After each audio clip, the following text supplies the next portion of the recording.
Hello, everybody, and welcome back to the We Know Traitors podcast over here on RHAP. I'm your host, the Dude Deception, Pooya and Scally. With me is my lovely co-host, Brian Scally, and we're here to talk to the latest person murdered on the Traitors Canada Season 3. That is Kitten, gone way too soon. Kitten, how are you doing? I'm great. Thank you. Well, best as can be expected after being murdered, but not Kitten, too pale. It was tough. We were excited to see you here, obviously. Excited to talk to you. Wish it wasn't so soon. But Kitten, coming into the show, were you a fan of Drag Race or of the Traitors? That was very Freudian. A little bit. You can Yes, answer I both. was a fan of Drag Race. A huge fan of Traitors. Yeah, my partner and I, we watch every episode of, especially the Canadian, but also the UK version, the American version, the Australian version, and now it started up again, and the New Zealand one. We are in love with it. Yeah, we started watching it when Fierce Delicious from season 1 of Drag Race. So one of my Drag Race sisters was on season 1 of Traitors Canada. And so we started watching because of that, and we just got hooked on it. It's an amazing program. And going into the show, were you hoping to don the Traitor's cloak, or were you more than happy to be a faithful, or were you fine with both options? Well, I mean, ultimately, you get what you get, right? But if I had a choice, I totally would have been a traitor for sure. Like, not because I'm like an evil person. It's a game, right? But sure. Just because think about it. You have a 50% chance there less of being eliminated from the game because you no longer have to worry about being murdered. So you just have to worry about the banishment. So I'd be okay with that. Yeah. So on that little first more day, control. that first day, there's a twist. You end up being a faithful, but you get tapped on the shoulder, I'm sure, thinking you're a traitor. What's going through your mind? Because I had said, oh yeah, I'd love to be a traitor. And then I get tapped on the shoulder. I'm like, oh fuck. Oh, can I do? You're good. Swear? You're good. F-bomb. Damn. And I felt like my water just broke or something. It was like it was crazy. I was like, oh my God, what have I gotten myself into? They're gonna know. Will they know? They're gonna know. Are they gonna know? They're gonna know. Right? And I'm thinking my face is flushed and and everybody's face was kind of flushed. So it's okay. But yeah, no, I was like, but then I was thinking, oh, okay, I can do this. Just like telling yourself that you can overcome this. You can do this. Just act naturally. And then, but what's natural? Oh no, I forgot.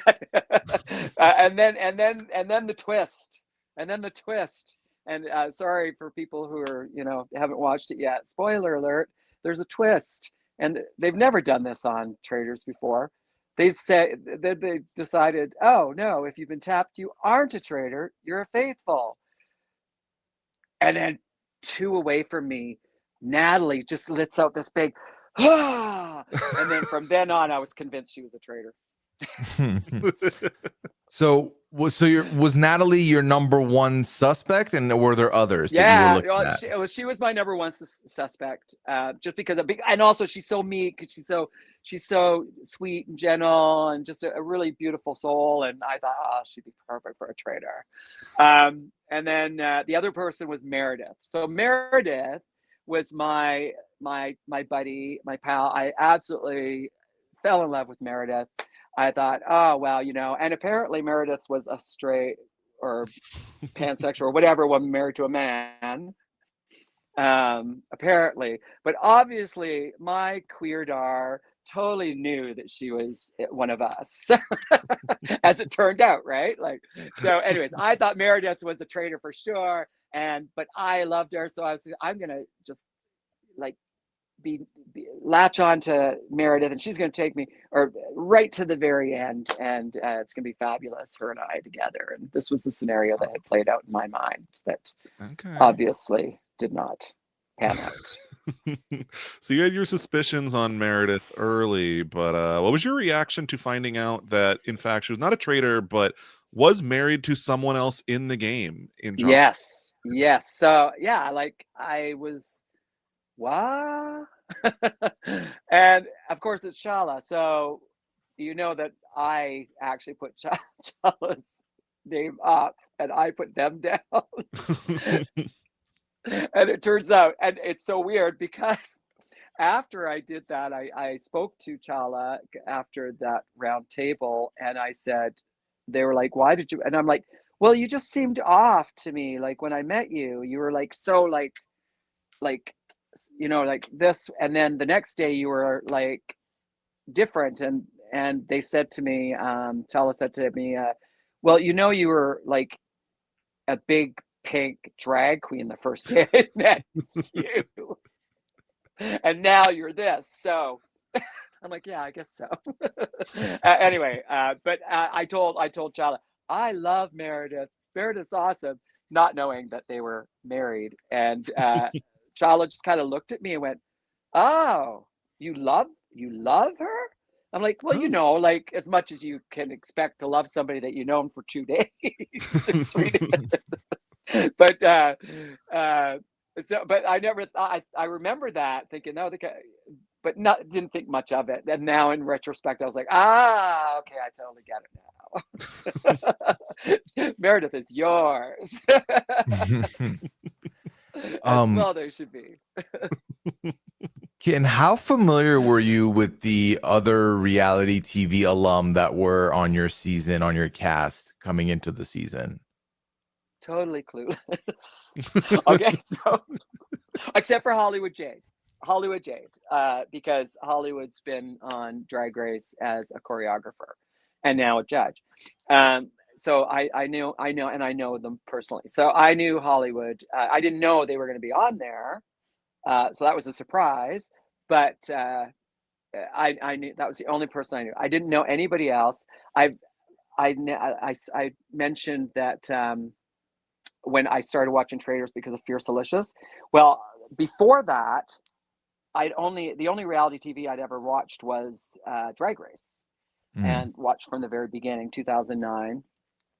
And I never really got into reality TV. I guess I'm turning 60. I'm like almost a cusp of a boomer, right?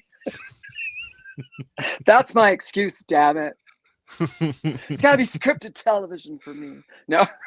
But I fell in love with it. It was so much fun watching Traitors, and I got hooked on it. So now I'm watching everything. I still have not broken down and watched the Kardashians, though. I'm sorry. There's a line, right? Fair enough. Kitten, it's so rare that we do get a Drag Race connection on the Traitors. We wish we had more, but you and Hollywood end up on the show together. What was it like working with Hollywood in this capacity? Hollywood is so sweet and very wise. Like I remember when we were on the show, like off camera, we were chatting, and one of the things he said to me is like, you got to be careful not to wear your heart on your sleeve. What you do is you take that heart and you wrap it up and you just put it away a little bit. Like, you know what I mean? Like, so you're not like just like showing everything just out there, which I guess I have a tendency to do that, which is why they were so convinced. Like everybody knew I was a faithful, and that's why I get murdered, right? I guess they should have kept me around. Damn it! Really, I could have just been this gullible faithful for the entire season. But anyway, there's always a good gullible faithful. I have no idea. I don't know what's going to happen either. So I'm interested to see who the gullible faithfuls are this season. Who takes the crown? Yeah. Yeah. It was very interesting, Ken, because like looking back at that first round table, all of you, majority of you, were looking at Curtis, or Curtis's name is the one that goes down there. First, can you tell us how it feels to experience a round table? How was that environment? It's anxiety inducing. It sitting at home watching it, you really can't understand, I think, how crazy it is to, like, how just nerves overwhelming you. You're sitting there, and that during a banishment, you're afraid, especially if you don't have any receipts, right? And it's so early in the game. There's no receipts. We have no idea who it could be. Anybody. I was totally, it threw me, because when they started kind of to my left and then started going around. So I listened to everybody's thing about Curtis, and I would say I had no receipts on anybody, but you have to kind of follow, right? Because I mean, you don't want to stand out right away. So I felt bad for Curtis. Yeah, that was it's a very stressful experience, and you just have to keep it in your head that this is nothing personal. It's just a game. It's just a game. You have to keep telling yourself that, because it does feel very personal when you're there. For sure. Now, Kitten, I have a question. What was harder, the Traitors or Drag Race?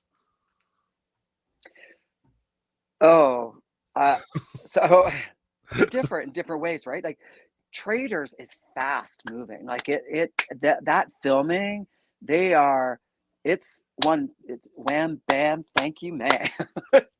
And now Drag Race is a longer kind of Drag Race had a lot more in television. We could say hurry up and wait. Right? So it's like, be ready for 6:30, but we're not filming you until noon. And of course, as a drag queen, getting up at 4:30 or 4 a.m. to get ready for that early call, because it takes hours to get in. Yeah, but it was a lot. Drag Race was longer that way, and a little more intense, because you're being judged against 11 or 10 other people, right? Like, sure. And you're being critiqued against them. So you're on a scale, and so it's a little more stress. And of course, with Drag Race, what you bring to the table is what you got together in your package previous to arriving on the show, unless it's like a design challenge or something that you can do there. But otherwise, you have to, you're what you brought, that's what you got. Like, you can't change it. So it's a lot more pre-planning that way. A lot more, I mean, it's all improv, of course. It's all just us, right? There's very little direction. It's reality TV. Traitors, I would say even less with Traitors. Traitors, what you saw is what the contestants genuinely brought to the table. Like, nobody was feeding lines or anything like that. Like, sure. It was fully us, and the production company Entourage was amazing. It was like, they were so good, and they're beautiful people. Like, they're all French, and Ooh. Those girls, oh my God, everybody was like styling. I was like, everybody's so gorgeous. Like, I feel like I walked into a different land. I'm moving to Quebec, man. Oh, well, yeah. It's done by a French. They have a French version too. Have you seen that? Mm-hmm. Yes. Okay. Yeah. Kitten, is there anybody from Drag Race, whether Canada or US or any other franchise, quite frankly, that you would like to see enter the manor and try their hand at the Traitors? Oh, wow. Well, I mean, in the US version, Bob did the Bob the drag queen was on it and was amazing. And of course, Boston Rob sent him home early. Like, got him bad. Like, that was very disturbing for me. I'm sorry. That was like the iconic moment that's really stood out for me. But who would I like to see from the Drag Race universe? Yeah. Mm-hmm. Oh, there's so many. Oh, you know who would be really good? So I've been watching Strictly Come Dancing. Okay. British television. Yes. I love British television. I love the characters on, like, I love watching like Gogglebox or any of those shows. Because they're so interesting, and the UK Traitors version is so amazing too, right? Have you been watching it? Really, really good. It's right, Mm-hmm. and the celebrity one is amazing too. So So good. good. I'm so upset Celia went up because she's so Uh, amazing. That fart That's okay. That unapologetic fart. Yeah. She's like, and she owned it. I farted. It was so good. So I think Lavoie. I think Lavoie should be on, Ooh. and I think I'm totally like, this is just me totally wishful thinking and wishful hoping, but I'm sending it out to the universe that she's on the next season of the Traitors Celebrity UK. So that I think would be freaking, and I don't know her or anything. I've never spoken to her Sure. ever in my life, so I've no idea. I'm just putting it out there that I want this because I think she would be amazing. She's witty, funny, and hilarious, and so just great TV. I agree. We would be so lucky. I think she'd be totally clueless as far as totally clueless, like me, but entertaining as hell. Agreed. Kitten, I have a question. Might be a tough one though. You've had 2 hosts now of Kareen and Brooklyn Heights. Who is serving the better looks? Oh, that's really difficult. I actually do make costumes for Brooklyn Heights. Ooh, okay. Well, so she's not only my, well, she's younger than I am. So can she be my drag mama? Like, kind of, not really. I don't know. It's kind of a weird concept. The whole drag. I mean, if we're gonna step this far from reality, can we go further? Yeah. why not? Okay, she's my drag mama. Damn it. I have to say, both of them are different, though. That's like apples and oranges. That's a tough one. That's fair. I don't think, we're not on Drag Race. We shouldn't have to decide who's better than the other. Damn it. Don't do this to me. Don't ruin my day. Fair God enough. damn you. No, but they're both fabulous. Corinne was beautiful, and she has like an elegance, like a natural elegance, je ne sais quoi, shall we say. She can just like walk in a room and your eyes go on her, you just can't help. Brooklyn is like a trained ballet dancer, right? Like, so the posture, everything is like star power when she walks on a runway. So it's, and of course she's got a great eye. She is meticulous, and she has a very clear understanding of who she is and what she wants. Like, I know because I make things for her. So it's like, well, not, she uses a lot of different people, but so she's very clear, and she knows what she wants, and which I love. Actually, I love anybody you work with that has a clear picture of what they want and can communicate that. So both are fabulous in different ways. Yeah, and their looks are absolutely fabulous in different ways too. Good but answer. both fashion, right? Fashion. Both of them fashion. Lovely fashion. Yeah, I liked so far I've liked Corinne's looks of this season compared to last season. Ooh. And I liked her first season more than last season. Ooh. I don't know why, but last season, well, I always love her looks. It's just that it got a little last season. I was like, what? I mean, I think I just didn't like her hair plastered. Okay. I like I'm a drag queen. I like big Not hair. in on the wet look. The bigger the hair, the closer to God, right? There you go. I'll shut up now because I've just made an enemy. I think you're probably fine. Her stylist is going to hunt me down. I have one last question for you here, Kitten. Sure. You mentioned already that we're not really tapped into the reality TV side of things. So this question might be already answered, but I'm gonna ask it anyway. Is there any other show you'd be interested on going on in the future? Oh, okay. So, well, I would love to be on a Drag Race Versus, right? So if you've watched the franchise, you know that there's also, there's Canada versus the world. So they have, but also I'd love to be, like I said, I watch a lot of the UK television. So I would love to be on UK versus the world. But, you have to wait for that phone call. And I've been sitting here and that phone's just been not ringing. Hello, I'm here. I know I was the oldest drag race contestant in history at 57. I'm turning 60. I'm like, put a 60-year-old on. Come Why on. not? Get the boomer audience. Come on. The Gen Xers.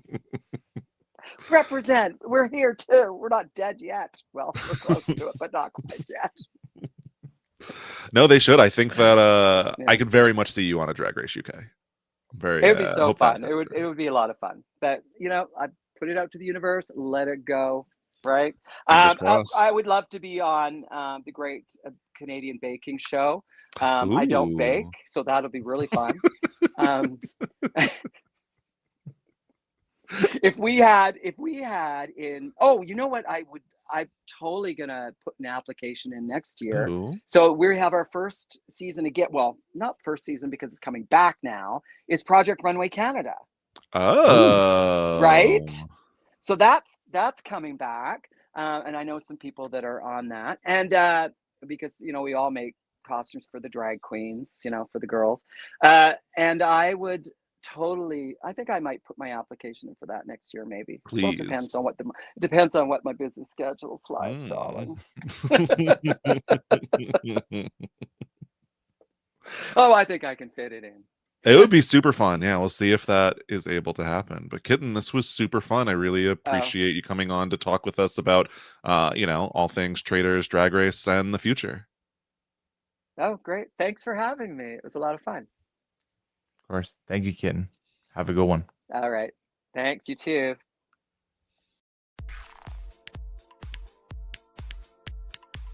This is RHAP.